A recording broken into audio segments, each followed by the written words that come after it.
सभी का मैं शुरुआत डॉक्टर खान आपके साथ कर रही हूं। अगर कोई व्यक्ति यूपी में जय श्री राम का नारा लगाकर चापड़ से हमला कर देता तो अखिलेश यादव क्या बयान दे रहे होते?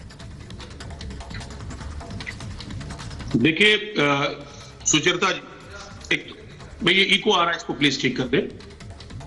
मैंने एक बात मैं स्पष्ट करना चाहूंगा कि वो किसी पर भी हमला हो, अगर वो गैर इरादतन हमला करता है या इंटेंशनली हमला करता है, एक बात आप जान लीजिए कि किसी पर भी हमला हो तो वो हमला पूरी तरह से नाजायज है, चाहे वो लारेब ने किया हो या कोई और कर रहा हो।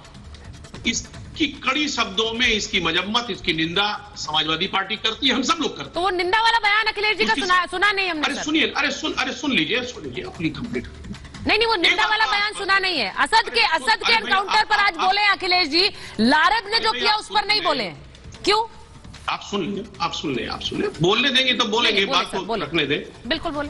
देखिए, हत्या या हत्या से संबंधित किसी तरीके के वारदात वो बिल्कुल कतई इसकी कोई इजाजत नहीं, उसको हर हाल में उसकी मजम्मत है, एक बात। लेकिन सच्चाई है, जो भी इनकाउंटर की बात आप कर रही है लगातार और तमाम चीजें दिखा रही है कि योगी सरकार ने तमाम इनकाउंटर किए, इसमें कोई दो राय नहीं कि हम नहीं कह रहे हैं, समाजवादी पार्टी नहीं कह रही है। हाँ। माननीय सुप्रीम कोर्ट ने कई बार नोटिस दिया। हाँ। माननीय आप समझिए मानवाधिकार ने उत्तर प्रदेश सरकार को कई बार नोटिस दिया और लगातार नोटिस देती रहती है कि उत्तर प्रदेश में तमाम फेक इनकाउंटर हो रहे हैं। ठीक है सवाल इस बात का सर मैं वही बात अनिला जी से पूछूंगी और आप मौजूद रहेंगे स्क्रीन पर, तब अनिला जी से पूछूंगी।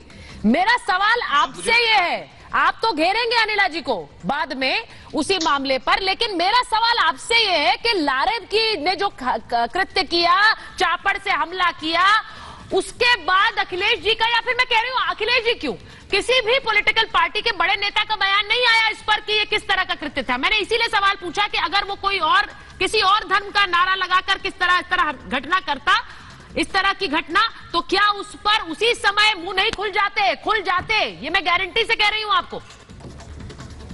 लारेब पे क्यों नहीं बोले? आप शायद पूरी बात आप सुनिए ना, पूरी बात कंप्लीट होने दीजिए। मैं कह रहा हूं कि जो गलत है वो गलत है, उसको सही नहीं किया जा सकता। लेकिन जिस तरह मीडिया में तमाम खबरें आ रही हैं, और मैं ब्रजलाल जी बैठे हैं, बहुत ही वरिष्ठ अधिकारी रहे हैं, इनका भी एक इंटरव्यू में देख रहा था, इन्होंने भी यह बात कहा, स्पष्ट किया कि वो शख्स जो है वो मानसिक तौर पे कहीं ना कहीं विकृत लग रहा है। हाँ। वो विकृत है मानसिक तौर पे, कहीं ना कहीं फिट नहीं लग रहा है। तो ऐसी स्थिति में ये बोला क्या डीजीपी सर ने बोला क्या? मैं एक बार पूछ लेती हूँ सर, ये विक्टिम कार्ड है सर, ये विक्टिम कार्ड है एक तरह से। नहीं सर देखिए, आप बचाने की कोशिश कर रहे हैं जब आप कह रहे हैं मानसिक रूप से। ये एक बड़ी कि जो मैंने लिस्ट दिखाई है, जरा लिस्ट स्क्रीन पर दिखाई, जिन जिनके एनकाउंटर हाल फिलहाल में हुए हैं सर, उसमें तो धर्म मुझे लगता है नजर नहीं आता है। उसमें हिंदू भी है, मुसलमान भी है। डॉक्टर खान देखिए सुचरिता जी, एक बात आप जानिए। हाँ। हमने सवाल उठाया फर्जी इनकाउंटर पे। आप भाई बताइए, आजमगढ़ में मुकेश राजभर का इनकाउंटर हुआ, कितना बड़ा सवाल उस पर खड़ा हो गया। भाई ने बाकायदा आरोप लगाया कि कानपुर से उठा लिया गया इंटेंशनली। मैं आजमगढ़ में रामजी पासी का इनकाउंटर किया गया, उसके भाई का भी ये बार बार आरोप रहा कि साहब धमकी दिया जा रहा था। बागपत में सुमित गुर्जर का इनकाउंटर किया गया। हम एक तमाम लंबी फेहरिस्त आपको बता सकते हैं। हम सिर्फ ये कहना चाहते हैं कि ये सरकार जो है वो फर्जी एनकाउंटर करके वाहवाही लूटना चाहती है, और इसीलिए माननीय सुप्रीम कोर्ट ने बाकायदे सख्त हिदायत दी।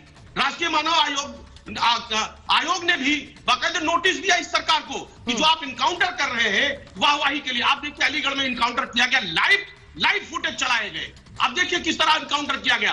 तो इनकाउंटर किसी चीज का हल नहीं है, कानून के दायरे में रह करके एनकाउंटर किसी का हल नहीं है। मैं आपसे 100% सहमत हूं। ये कानून के दायरे में रहकर सजा देना और दिलवाना, ये सरकार का काम होता है। सरकार का काम ये नहीं है कि कानून को हाथ में ले लिया जाए। बिल्कुल आपसे बिल्कुल गलत है।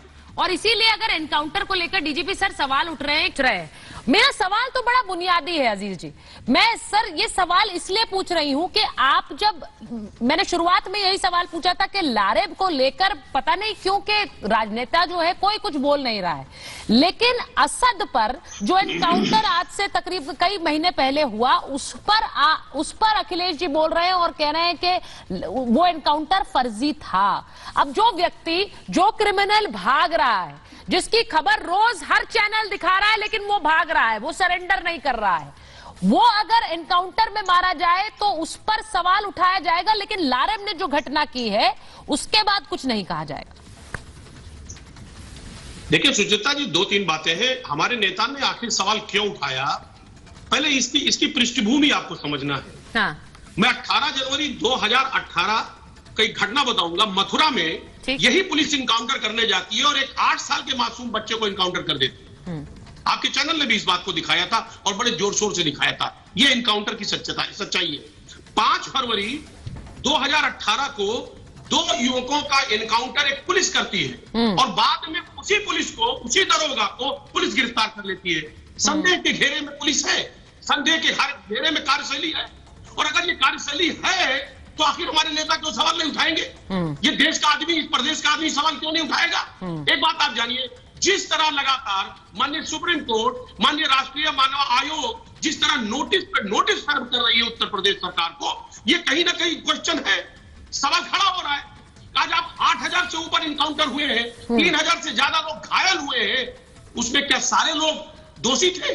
तमाम तरीके के बड़े बड़े सवाल उठाए गए और वो सवाल मेरे ख्याल से आपके चैनल ने भी दिखाया है। मैं एक चीज अंबर से पूछ लेती हूँ। अंबर, यूपी पुलिस एनकाउंटर कर देगी, ये एक खौफ है, डर है, दिखाया गया, या फिर ये खौफ है, डर है, या